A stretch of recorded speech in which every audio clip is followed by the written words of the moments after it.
तो हम लोग पढ़ रहे थे केंद्रीय विधानमंडल जो है आपका संसद। ठीक है, तो संसद के अंतर्गत हमने कल क्या क्या पढ़ा था। संसद के कितने भाग होते हैं आपका? तीन। तीन अंग होते हैं। पहला होता है आपका राष्ट्रपति, दूसरा होता है आपका राज्यसभा और तीसरा होता है आपका लोकसभा। ठीक है, इन तीनों निकाय को मिलाकर क्या बनता है आपका?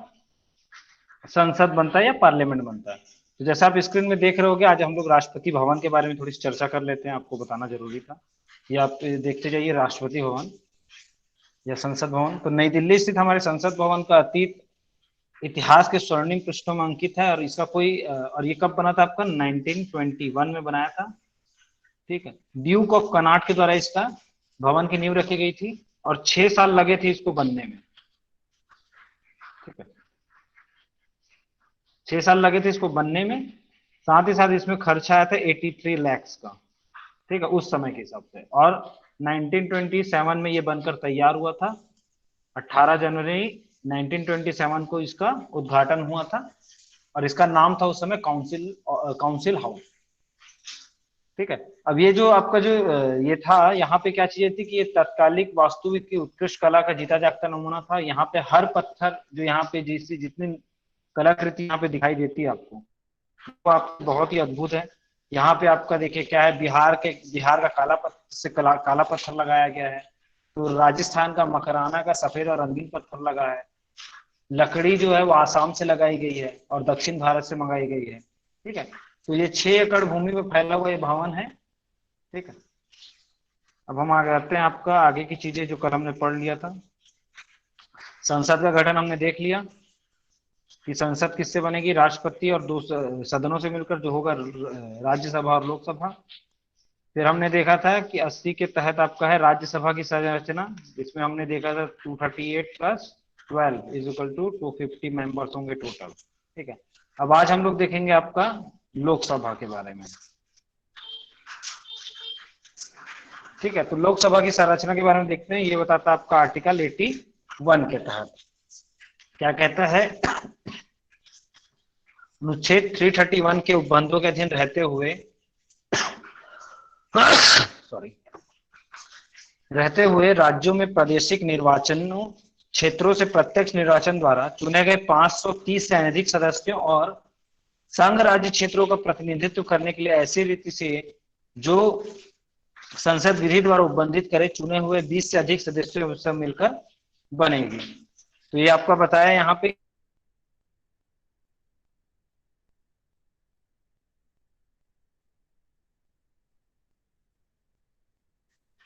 530 प्लस 12।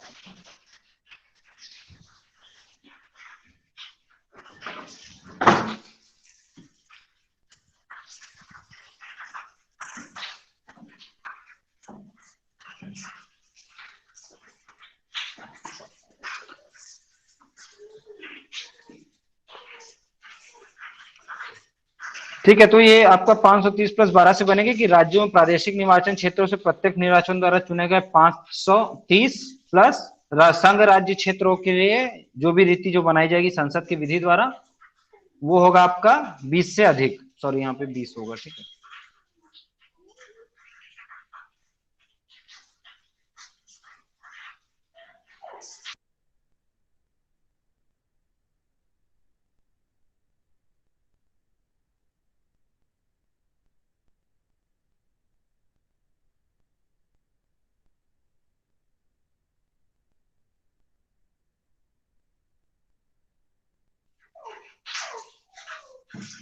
ठीक है, फिर आगे देखते हैं हम लोग। इसको थोड़ा डिस्टर्बेंस है आज कि खंड 2 एक के उपखंड के प्रयोजन के लिए प्रत्येक राज्य को लोकसभा में स्थानों का आवंटन ऐसी रीति से किया जाएगा कि स्थानों की संख्या उस राज्य की जनसंख्या के अनुपात सभी राज्यों के लिए यथाशीघ्र एक सा हो। दूसरा बोलता है प्रत्येक राज्य को प्रादेशिक निर्वाचन क्षेत्रों में ऐसी रीति से विभाजित किया जाएगा कि प्रत्येक निर्वाचन क्षेत्र की जनसंख्या का उसको आवंटित स्थानों की संख्या के अनुपात समस्त राज्यों से यथाशीघ्र एक हो। फिर आपका आगे कहता है कि इस खंड के उपखंड क के उपबंध किसी राज्य को लोकसभा स्थानों के आवंटन के प्रयोजन के लिए तब तक लागू नहीं होंगे जब तक उस राज्य की जनसंख्या 60 लाख से अधिक नहीं होगी। फिर अनुच्छेद में जनसंख्या पद से ऐसी अंतिम पूर्ववर्ती जनगणना में अभिनिश्चित जनसंख्या भी प्रेत है जिसके सुसंगत आंकड़े प्रकाशित हो गए हैं, परंतु इस खंड में अंतिम पूर्ववर्ती जनगणना के प्रति जिसके सुसंगत आंकड़े प्रकाशित हो गए हैं, निर्देश का जब तक सन 2026 के पश्चात की गई पहली जनगणना की सुसंगत आंकड़े प्रकाशित नहीं हो जाते तो यह अर्थ लगाया जाएगा कि 1971 की जनगणना के प्रति निर्देशन है। ठीक है, तो हम इसको समझते हैं कि लोकसभा की सीटों का आवंटन के बारे में ये बताता है। क्या चीजें हैं आपकी कि 20 जनवरी 1976 को किए गए निर्वाचन सीमा निर्धारण के अनुसार लोकसभा में राज्यों तथा संघ राज्यों क्षेत्रों के आवंटन सीटें का ब्यौरा एक है जो आपका अलग अलग राज्यों में अलग अलग है, जो कुल मिलाकर आपका होता है 545। ठीक है, जो समस्त राज्यों और संघ राज्यों और राज्यों को मिलाकर बनता है। तो इसमें है कि आंध्र प्रदेश की 25 सीटें, असम की 14 हैं, बिहार में 40 है, गुजरात में 26 है। ठीक है, तो इस प्रकार ये सीटों का आवंटन है। अब देखते हैं कि लोकसभा का जो गठन की बातें हमारी कही गई है 81 के तहत।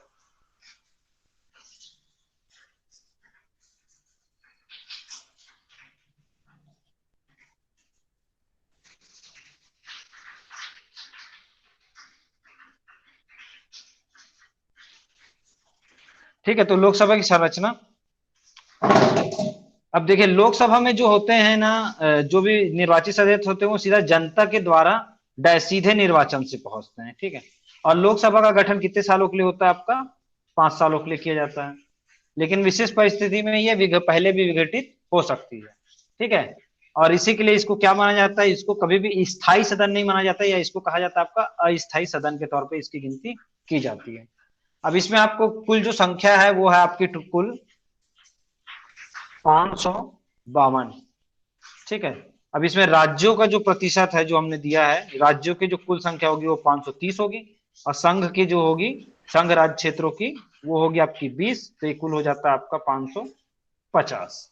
ठीक है, अब ये तो इसमें प्लस 2 आपके होते थे एंग्लो इंडियन। ठीक है, जिसका निरसन कर दिया गया है आपका संविधान के 104 अमेंडमेंट एक्ट 2019 से। अब एंग्लो इंडियन जो 2 होते थे उनकी अब आवश्यकता नहीं है, तो ये आपका हट गया है ये चीजें। ठीक है, तो प्रत्येक राज्य और संघ राज्यों के लिए स्थानों की संख्या आवंटित कर दी गई है, और यह संख्या क्या है? राज्यों की जनसंख्या के आधार पर निर्धारित की गई है। और स्थानों का आवंटन इस प्रकार किया है कि सभी राज्यों का प्रतिनिधित्व समान अनुपात में हो, और राज्यों में प्रादेशिक निर्वाचन क्षेत्र निर्धारित होते हैं जिनका आधार क्या होगा? आपका जनसंख्या होता है। तो ये सारी चीजें आपकी 81 में दी गई है। फिर जो आपका जो सीटों का आवंटन था उसके बारे में मैंने आपको बताया कि 20 जनवरी 1976 से सीटों का आवंटन किया गया है, तो ये कुल 545 सीटों का यहाँ पे के बारे में बताया गया है।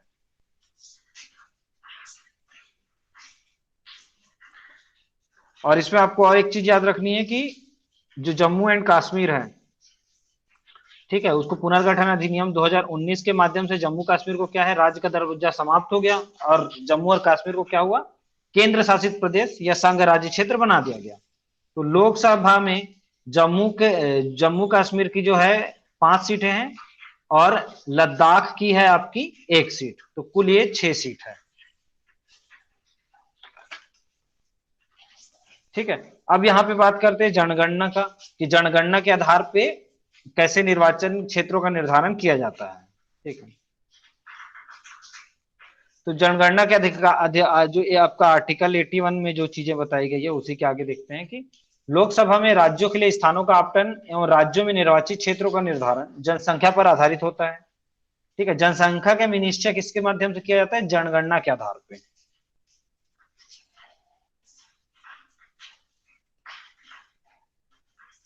आपको कैसे पता चलेगी कहीं की जनसंख्या? तो वो जनगणना के आधार पर, और जनगणना हमेशा कब होती है? हर 10 वर्ष में एक बार होती है। अभी 2021 में आपकी जनगणना होने वाली है। ठीक है, तो अब ये जो जनगणना के हिसाब से जो चीजें हुई है,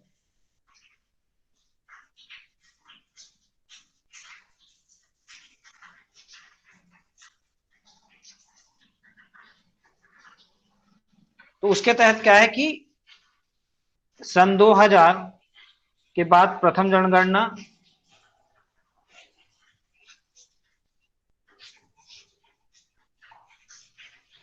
ठीक है, ये जनगणना का क्या है, हमेशा समायोजन होता रहता है, ठीक है। और ये समायोजन के लिए बोला गया कि 2000 बाद के बाद प्रथम जो जब तक नहीं हो जाती और ऐसी जनगणना के अगर सुसंगत आंकड़े प्रकाशित नहीं हो जाते और राष्ट्रपति पुनः समायोजन का आदेश नहीं दे देता, तब तक क्या है, यही जो चीजें चल रही है, जो आपके नंबर ऑफ निर्वाचित सदस्य हैं उसी प्रकार चलता रहेगा। अब इसमें आपका 2-3 अमेंडमेंट हुए थे, ठीक है। तो आपका 80, जब आर्टिकल 82 हम आगे पढ़ेंगे तो इसमें आपका जो 84th जो संशोधन अधिनियम था, ठीक है, 2001 का, इसके माध्यम से जो 2000 शब्द था, जो ईयर लिखा हुआ था, उसको बदलकर 2026 कर दिया गया है, ठीक है। और साथ ही साथ जो 87 जो अमेंडमेंट हुआ 2003 में, उसमें आर्टिकल 81 और 82 को संशोधन किया गया और वहां पे जो शब्द दिया है 1991, उसके स्थान पर 2001 कर दिया गया है, ठीक है। जब यहाँ पे आप देखेंगे तो आपको ये चीजें समझ आ जाएगी।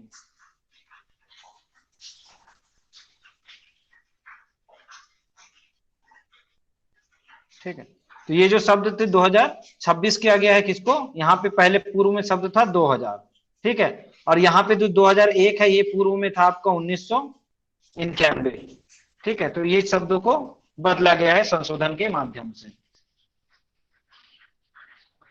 अब देखते हैं आगे, परिसीमन आयोग। तो यही आपका बताना था, अनुच्छेद 42 के तहत क्या है कि हर जनगणना के बाद संसद कानून बनाकर परिसीमन आयोग का गठन करती है। और 2002 में सुप्रीम कोर्ट के सेवानिवृत्त जस्टिस कुलदीप सिंह की अध्यक्षता में परिसीमन आयोग बना था, जो फिर से क्या है, परिसीमन आयोग क्या काम करता है कि हर चीज को फिर से निश्चित करता है।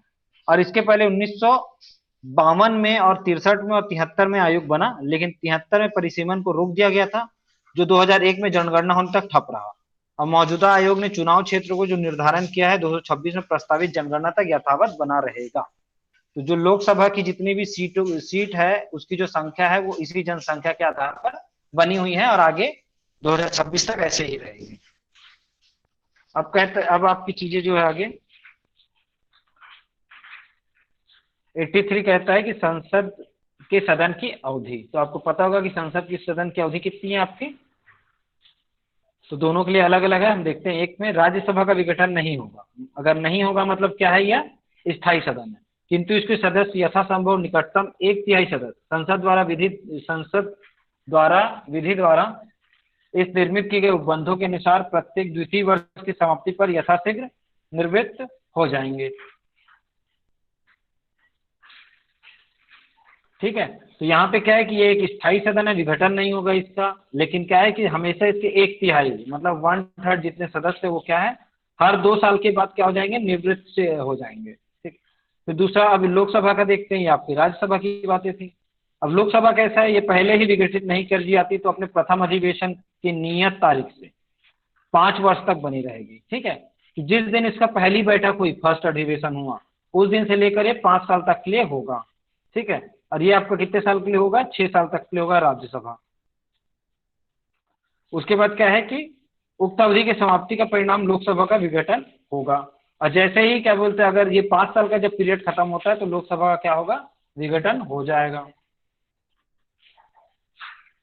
परंतु उक्त अवधि को जब आपात की उद्घोषणा प्रवर्तन में है तब संसद विधि द्वारा ऐसी अवधि के लिए बढ़ा सकेगी जो एक बार में 1 वर्ष से अधिक नहीं होगी, और उद्घोषणा के प्रवर्तन में न रह जाना पश्चात इसका विस्तार किसी भी दशा में 6 मास की अवधि से अधिक नहीं होगा।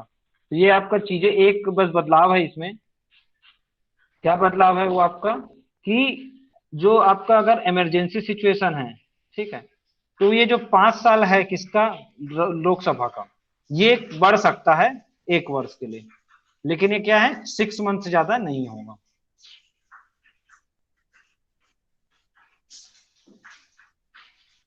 सॉरी, ये एक बार ही इसको बढ़ाया जा सकता है आपका आपातकाल में, ठीक है। तो हम यहाँ पे देखते हैं कि क्या क्या चीजें हैं इसकी। यहाँ देखते हैं राज्यसभा, यहाँ देखते हैं लोकसभा। तो कितने साल के लिए होता है? ये होता है आपका 6 साल के लिए, ये होता है आपका 5 साल के लिए। ठीक है, ये कैसा होता है? ये होता है स्थाई, और ये होता है आपका अस्थाई। ठीक है, उसके बाद यह क्या होता है? स्थाई होता है, लेकिन यहाँ पे क्या है कि हर 2 साल में, ठीक है, इसके 1/3 जो मेंबर्स होते हैं वो क्या होते हैं? निवृत्त हो जाते हैं। जबकि ये क्या है, इसमें हर 5 साल में सभी लोग क्या बोलते हैं अपना, इसके जो सदस्य होते हैं वो निवृत्त हो जाते हैं। फिर पुनः जब चुनाव होता है तब फिर से इन लोग आते हैं आपका। तो ये बातें इसके साथ थी। अब देखते हैं कि अब इस संसद के जो सदस्य होते हैं उनकी अहर्ता के बारे में।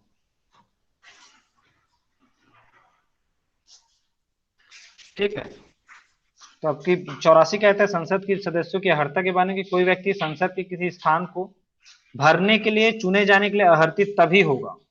कब होगा? जब वह भारत का नागरिक हो। दूसरा, वह निर्वाचन आयोग द्वारा इस निर्मित प्राधिकृत किसी व्यक्ति के समक्ष तीसरी अनुसूची में इस प्रयोजन के लिए दिए गए प्रारूप के अनुसार शपथ लेता है या प्रतिज्ञा करता है या उस पर अपने हस्ताक्षर करता है।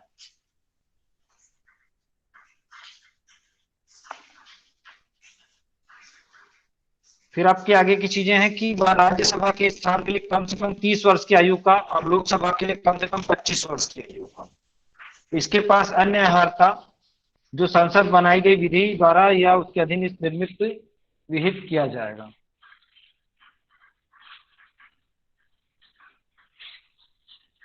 तो ये सारी चीजें हैं आपकी इसके अर्हता से संबंधित। इसको और अच्छे से देखते हैं हम आगे कि क्या है कि पहला आपका है कि वह क्या होगा? भारत का नागरिक होगा। ठीक है, ये आपका किसके 84 के तहत चीजें। दूसरा है कि अब राज्यसभा और लोकसभा के लिए दोनों के लिए अलग अलग बातें हैं। ठीक है, इसको याद रखिएगा। अब राज्यसभा के लिए क्या है कि राज्यसभा के लिए कम से कम कितना सा उम्र होना चाहिए? 30 साल। और लोकसभा के लिए कितना होना चाहिए? कम से कम 25 साल। ठीक है, इतना इनके आयु कम से कम होनी चाहिए। तीसरी बात यह है कि जो थर्ड शेड्यूल थर्ड है, ये आपका अनुसूचित तीसरा है। ठीक है, उसके अनुरूप ये जब शपथ लेंगे या प्रतिज्ञा करेंगे कि मैं अमुक ईश्वर को शपथ मानकर कार्य करता हूं। ठीक है, और जो भी संसद के द्वारा जो भी अन्य जो अहर्ता निश्चित की गई है, ठीक है, उनके अनुकूल ये होंगे, तब क्या होगा? इनके लिए ये बातें कही गई है कि वो व्यक्ति क्या होगा? पात्र होगा। पात्रता है व्यक्ति के लिए जो क्या कर सकता है, जो संसद में सदस्य के तौर पे चुना जाना है। क्लियर है? यहां तक की चीजें होंगी। अब इसमें आपको एक बात और याद रखनी है कि देखिए, दोनों सदन लोकसभा और राज्यसभा, इसके लिए किसी भी प्रकार की कोई एजुकेशनल क्वालिफिकेशन, ठीक है, या शैक्षणिक योग्यता का कोई प्रावधान नहीं है। लेकिन यह अपेक्षा की जाती है कि ऐसे व्यक्ति संसद में सदस्य बने जो उच्च शैक्षणिक योग्यता अथवा अनुभव रखते हो, ताकि वो क्या है कि विधायिका की लक्ष्य पूर्ति में अपना महत्वपूर्ण योगदान दे सके। संसद सदस्य का स्तर मतदाता से ऊंचा होना चाहिए। तो जब भी आप कभी आपको जब वोटिंग राइट्स मिले हुए हैं तो उसका आप सही सदुपयोग करें और वैसे ही व्यक्तियों को वोट दें या जिताएं जिनके अंदर क्वालिफिकेशन है, जिनके पास अनुभव है और आपको जो लगता है वो लोकहित में कार्य सही मायनों में करेंगे। अब हम आगे देखते हैं।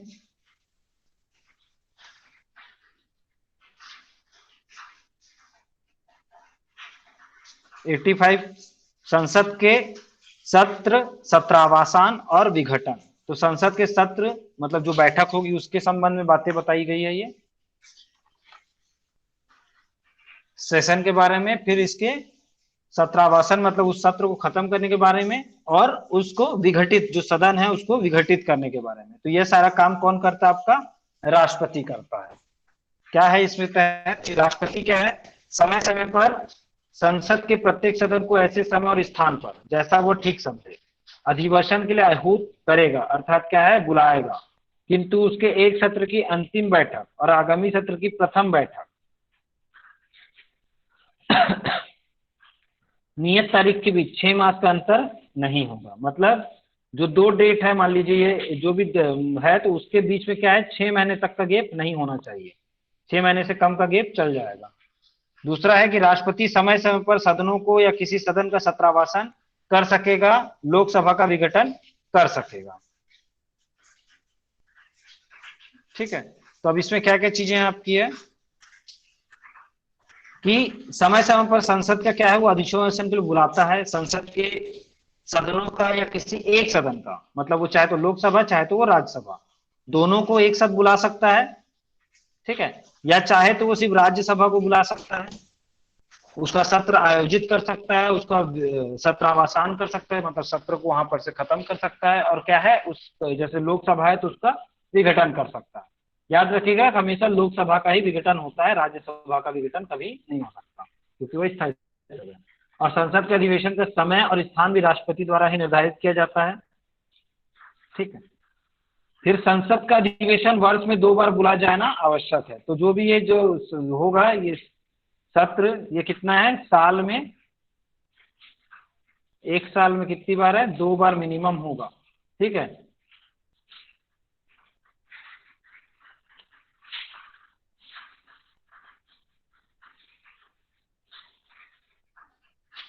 फिर आपका 86 कहता है कि संसद में अभिभाषण का और उसके संदेश भेजने का राष्ट्रपति का अधिकार। तो ये 86 भी आपका राष्ट्रपति का है कि राष्ट्रपति संसद के किसी एक सदन में या एक साथ संवेद दोनों सदन में, मतलब लोकसभा और राज्यसभा में अभिभाषण कर सकेगा और उस प्रयोजन के लिए सदस्यों की उपस्थिति की अपेक्षा कर सकेगा। अभिभाषण का तात्पर्य क्या होता है आपका कि राष्ट्रपति संसद में उस समय लंबित किसी विधेयक के संबंध में संदेश या कोई अन्य संदेश संसद के किसी सदन को भेज सकेगा। जिस सदन को कोई संदेश इस प्रकार भेजा गया है, वह सदन उस संदेश द्वारा विचार करने के लिए अपेक्षित विषय पर सुविधा अनुसार शीघ्रता से विचार करेगा। तो इसमें क्या है कि देखिए राष्ट्रपति को अधिकार है कि वह क्या कर सकता है कि संसद के एक सदन अथवा दोनों सदन में अभिभाषण कर सकेगा।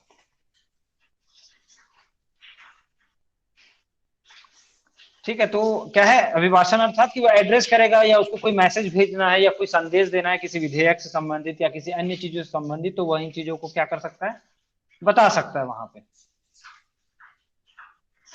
साथ ही साथ उसमें क्या है कि आगे की चीज और है आपकी कि ऐसे समय में संसद सदस्यों की उपस्थिति में अपेक्षा कर सकेगा कि वह लंबित किसी विधेयक के संबंध में अपना संदेश भेज सके। साथ ही साथ यह है कि यह अनुच्छेद और पिछला जो अनुच्छेद है वो संसद का अधिवेशन बुलाने, उसमें अभिभाषण करने का अधिकार प्रदान करता है, किसको, राष्ट्रपति को। ठीक है, तो ये राष्ट्रपति का 85 प्लस और 86 के तहत ये क्या है, अधिकार है। एक के तहत क्या है, उसको सत्र बुलाने का अधिकार है, 85 के तहत सत्र बुलाना, सत्रावसान और विघटन। ठीक है, और ये जो आपका ये 86 के तहत क्या है, अभिभाषण का अधिकार। किसको लगता है कि किसी विषय में उसको कहना चाहिए या कोई संदेश देना चाहिए तो वह दे सकता है।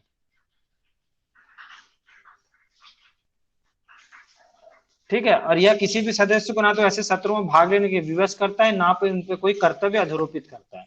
सदस्यों की उपस्थिति मात्र अपेक्षा की जाती है। साथ ही साथ यह है कि किसी सदस्य को कोई अधिकार भी नहीं देता है। अब इसमें है कि विशेष अभिभाषण, जो हम आगे देखते हैं 87 के तहत,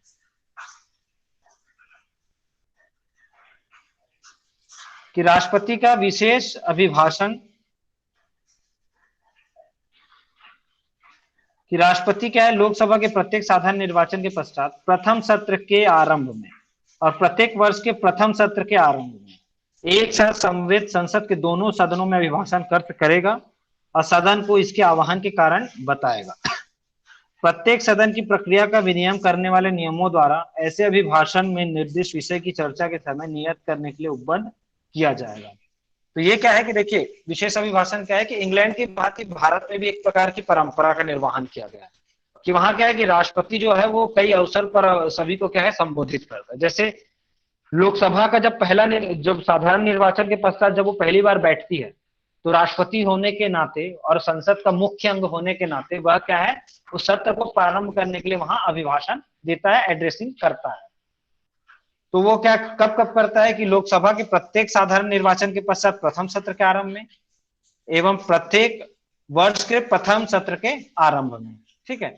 और ऐसा अभिभाषण में राष्ट्रपति द्वारा मुख्य रूप से निम्न बातों पर, मतलब जो बातें हैं कि संसद को आह्वान करने के कारण को बताएगा, यहाँ पे जो दिया हुआ है, ठीक है। दूसरा है कि वो प्रत्येक सदन की प्रक्रिया का विनियम बताएगा, सरकार के भावी कार्यक्रमों को बताएगा, सरकार की सामान्य नीतियों को बताएगा, सरकार के कार्यों के तौर तरीकों को बताएगा, और जो भी उसको लगता है जो समय समय पर नियत किए जाते हैं, ठीक है, उन विषयों की चर्चा वो वहां पे कर सकता है।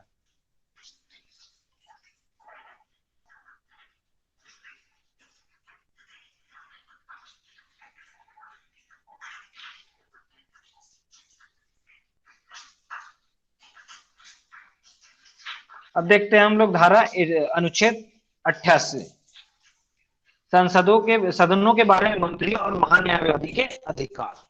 तो अब यहाँ पे चीजें आपकी है, प्रत्येक मंत्री और भारत के महान्यायवादी को यह अधिकार होगा कि वह दोनों किसी भी सदन में और सदनों की किसी संयुक्त बैठक में, संसद की किसी समिति में जिसके उसका नाम सदस्य के रूप में दिया गया है, बोले और उसकी कार्यवाही में अन्यथा भाग ले, किंतु इस अनुच्छेद के आधार पर वह मत देने का हकदार नहीं होगा। तो आपका जो 76 में क्या बताया गया, महान्यायवादी, जिसके बारे में मैंने आपको पूर्व में बताया था कि उसका विशेषाधिकार क्या है, कि दो बातें उसके साथ है कि वह कोई भी मंत्री संसद के किसी, देखिए यहाँ पे मंत्री और महान्यायवादी दोनों के अधिकारों को बताया गया है, ठीक है, सदनों के लिए मंत्री और महान्यायवादी के दोनों के अधिकारों को बताया गया। तो यहाँ पे प्रत्येक मंत्री के लिए और महान्यायवादी के लिए समान अधिकार हैं। कौन कौन से, कि वे संसद की किसी भी सदन में भाग ले सकते हैं, संसद में किसी की सदस्य के तौर पर वो आ सकते हैं, वो बोल सकते हैं, लेकिन केवल मतदान देने का जो हक होगा, ठीक है, वह किसको होगा, आपका मंत्रियों को होगा, लेकिन महान्यायवादी को कभी भी ये चीजें नहीं होंगी, ठीक है। लेकिन महान्यायवादी है वो सदस्य नहीं होने के कारण मंत्री की कार्यवाही में दौरान मतदान में भाग नहीं ले सकता है, ठीक है। तो इसके साथ आपको एक और अनुच्छेद याद रखना है, जो है आपका 105, आर्टिकल 105 का खंड 1, 2 और 3, जिसको हम लोग जब पूर्व पढ़ेंगे तो यहाँ पे दिया है संसद सदस्यों के विशेषाधिकार के बारे में बताया गया है।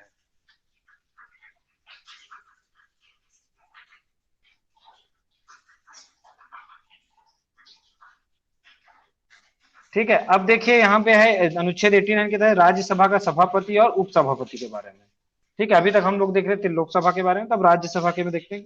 भारत का जो उपराष्ट्रपति होगा वो राज्यसभा का क्या होगा, पदेन सभापति होगा। ये आपको पूर्व में मैंने बता चुका था कि दिया था कि एक्स ऑफिसियो कौन होता है, उपराष्ट्रपति होता है, ठीक है। राज्यसभा यथाशीघ्र अपने किसी सदस्य को अपने उपसभापति चुनेगी, जब तक उपसभापति का पद रिक्त होगा, तब राज्यसभा किसी अन्य सदस्य को अपना सभापति चुनेगी, ठीक है। तो एक आपका जो उपराष्ट्रपति जो है वो क्या हो जाएंगे, सभापति हो जाएंगे, लेकिन इसकी सहायता के लिए क्या होगा, एक उपसभापति होगा। तो उपसभापति क्या होगा कि जो राज्यसभा के जो सदस्य होंगे वो अपने बीच से चुनेंगे। अब क्या है कि कई बार ऐसी सिचुएशनें आ जाती है जब क्या होता है कि राज्य सभापति का पद रिक्त होता है, तब राज्यसभा के जो सदस्य होंगे उनमें से किसी एक को अपना उपसभापति को चुन लेते हैं, ठीक है, समय समय के अनुसार जब उपसभापति की आवश्यकता पड़ती है तो, ठीक है। तो उपसभापति के पद में रिक्ति, पदत्याग और पद से हटाए जाने के संबंध में देखिए कि राज्यसभा के उपसभापति के रूप में पद धारण करने वाला सदस्य यदि राज्यसभा का सदस्य नहीं रहता है तो अपना पद रिक्त कर देगा, ठीक है। दूसरा है कि यदि किसी समय सभापति को संबोधित अपने हस्ताक्षर सहित वो अपना पद त्याग कर सकता है, जो उपसभापति है। तीसरा है कि राज्यसभा के तत्कालीन समस्त सदस्यों से बहुमत से पारित संकल्प द्वारा अपने पदों से वह हटाया जा सकेगा। तो ये सारी चीजें थी जो आपका अनुच्छेद 90 में बताया कि उपसभापति का पद रिक्त होना या पद से हटाए जाने की चीजें कैसे होंगी, ठीक है। फिर आपका 91 कहता है कि उपसभापति के पदों का कर्तव्य पालन करना या सभापति के रूप में कार्य करने की उपसभापति या अन्य व्यक्ति की शक्तियों के बारे में। तो सभापति के कर्तव्यों का पालन करने या सभापति के रूप में कार्य करने, ठीक है, यहाँ पे क्या है, कार्य करने, किसके रूप में, सभापति के रूप में। और क्या बोला कि उपसभापति या अन्य व्यक्ति की शक्तियों के बारे में बताता है ये अनुच्छेद 91, ठीक है। तो ये क्या है, इसका विवरण देखते हैं कि जब सभापति का पद रिक्त है या ऐसी अवधि जब उपराष्ट्रपति राष्ट्रपति के रूप में कार्य कर रहा है, तो इस बात को आप समझिएगा कि क्या बातें हैं कि सभापति अर्थात जो राज्यसभा है उसका जो चेयरमैन कौन होगा, आपका उपराष्ट्रपति होगा। ठीक है। अब जो ठीक है, जो राज्यसभा है उसका कौन होता है चेयरमैन, आपका वाइस प्रेसिडेंट ऑफ इंडिया होते हैं। लेकिन ये पद कब रिक्त है, जब क्या बोलते हैं प्रेसिडेंट ऑफ इंडिया जो है हमारे वो नहीं है, तो क्या है वाइस प्रेसिडेंट क्या करेगा, प्रेसिडेंट का कार्य को संभालेगा। तो उस समय क्या हो गया कि आपका जो राज्यसभा का चेयरमैन का जो पोस्ट है वो हो जाएगा आपका खाली। तो उस अवधि में क्या होगा कि उपसभापति उसका निर्वहन करेगा। ठीक है। तो यही कहते हैं कि जब सभापति का पद रिक्त है या ऐसी अवधि में जब उपराष्ट्रपति राष्ट्रपति के रूप में कार्य कर रहा है या उसके कृत्यों का निर्वहन कर रहा है, तब उपसभापति या यदि उपसभापति का भी रिक्त खाली है तो राज्यसभा का ऐसा सदस्य जिसको राष्ट्रपति इस प्रयोजन के लिए नियुक्त करे इस पद के कर्तव्यों को पालन करेगा। तो ये चेयरमैन की जो आपका अध्यक्ष का पद खाली है तो वो कैसे आएगा, वहां पे उपसभापति आ सकता है। और यदि उपसभापति ही भी नहीं है तो कोई भी सदस्य जिसको कौन करेगा, राष्ट्रपति नियुक्त करेगा, वह उस पद को धारण कर सकता है उस समय के लिए। अब राज्यसभा के किसी बैठक में सभापति के अनुपस्थिति में उपसभापति या यदि वह भी अनुपस्थित है तो ऐसा व्यक्ति जो राज्यसभा की प्रक्रिया के नियमों द्वारा अवधारित किया जाए, या यदि कोई व्यक्ति उपस्थित नहीं है तो ऐसे अन्य व्यक्ति जो राज्यसभा द्वारा अवधारित किया जाए सभापति के रूप में कार्य करेगा। तो जो आपको जो राज्यसभा की जो चीजें हैं वहां पे क्या है कि आपको जो सभापति की जो सीट है, ये सब जो चेयरमैन है उसकी भी पोस्ट कभी भी क्या होगी, रिक्त नहीं हो सकती है। सबसे पहले तो वहां बैठते हैं हमारे एक्स ऑफिशियो के तौर पे वाइस प्रेसिडेंट या उपराष्ट्रपति, यदि वो नहीं है तो उपसभापति, यदि वो नहीं है तो कोई भी अन्य सदस्य जो निर्धारित किया जाएगा अवधारित किया जाएगा वह वहां पे बैठ सकता है। फिर हम देखते हैं 90 की भारतीय संविधान 92 की, जब सभापति या उपसभापति को पद से हटाने का कोई संकल्प विचाराधीन है तब पीठासीन ना होना। ठीक है। अब क्या है कि जैसे अब किसी मामले में कि सभापति या उपसभापति को हटाने के लिए कोई संकल्प विचाराधीन है, तब क्या होगा कि इस मामले में क्या है कि वह उपसभापति या सभापति दोनों क्या होंगे, वो उसकी अध्यक्षता या उसका पीठासीन नहीं हो सकते हैं। उसी के बारे में यह आपका अनुच्छेद कहता है 92। तो राज्यसभा किसी बैठक में जब उपराष्ट्रपति को उसके पद से हटाने का कोई संकल्प विचाराधीन है तब सभापति या जब उपसभापति को उसके पद से हटाने का कोई संकल्प विचाराधीन है तब उपसभापति उपस्थित रहने पर भी पीठासीन नहीं होगा। और अनुच्छेद 19 के खंड 2 के 91 के खंड 2 के उपबंध ऐसे प्रत्येक बैठक के संबंध में वैसे ही लागू होंगे जैसे भी उस बैठक के संबंध में लागू होते हैं जिससे यथास्थिति सभापति या उपसभापति अनुपस्थित है। फिर आपका क्या कहता है कि जब उपराष्ट्रपति उसके पद से हटाने का कोई संकल्प राज्यसभा में विचाराधीन है तब सभापति को राज्यसभा में बोलने और उसकी कार्यवाहियों में अन्यथा भाग लेने का अधिकार होगा,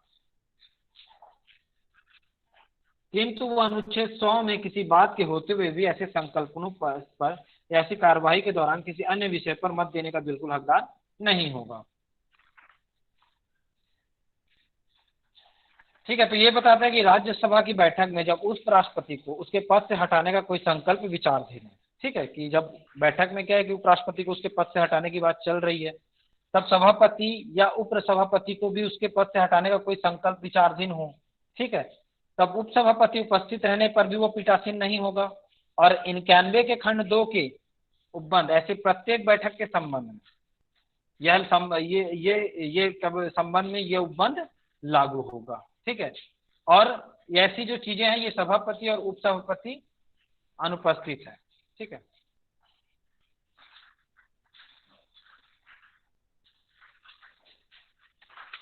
उसके बाद आपका कि तो यहां तक की चीजें हम देख लिया, अब आगे की चीजें हम लोग कल की क्लास में देखेंगे 93 तक। Thank you.